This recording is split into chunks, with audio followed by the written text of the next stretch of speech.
All right, so you got a team captain, right, fresh off a contract extension, supposed to be stepping into a real leadership role, and then bam, hit with some really serious charges. Yeah, talk about a reality check. And that's exactly what we're diving into today, the Jabrill Peppers situation. And it's complicated, right? I mean, this isn't just about one night or one incident. No, This is about public image, the team, expectations. it's a lot. So It's a lot to unpack. it is. Just to kind of set the scene for everybody, Peppers, key part of the Patriots defense.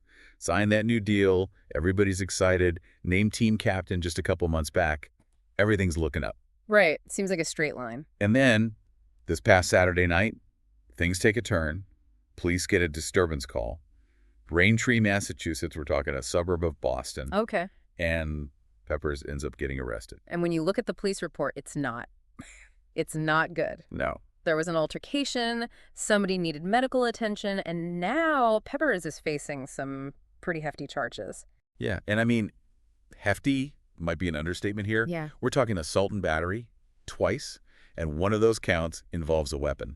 Wow. Then you add on a strangulation charge, and to top it all off, possession, believed to be cocaine. I mean, where do you even begin? You think about the positive press Peppers was getting, how the Patriots were really putting stock in him on and off the field, and that this happens. It's a whiplash. And, we should probably mention, the team's response so far has been pretty Calculated. Yeah. They put out a statement, acknowledging the incident, but not really saying much else, which... Yeah, you see that a lot in these kinds of situations. Right. It's kind of crisis management 101. Exactly.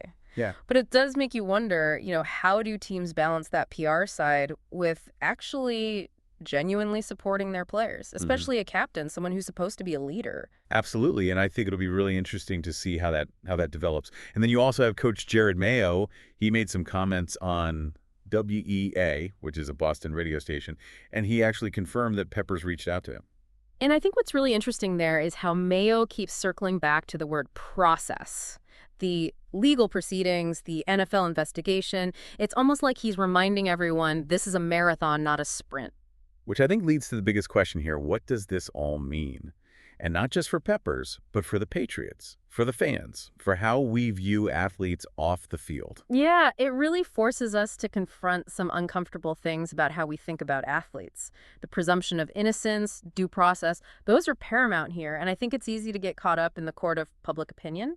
But at the same time, this casts a shadow, There are going to be questions, and rightfully so. Especially with Peppers as a team captain, right? Absolutely.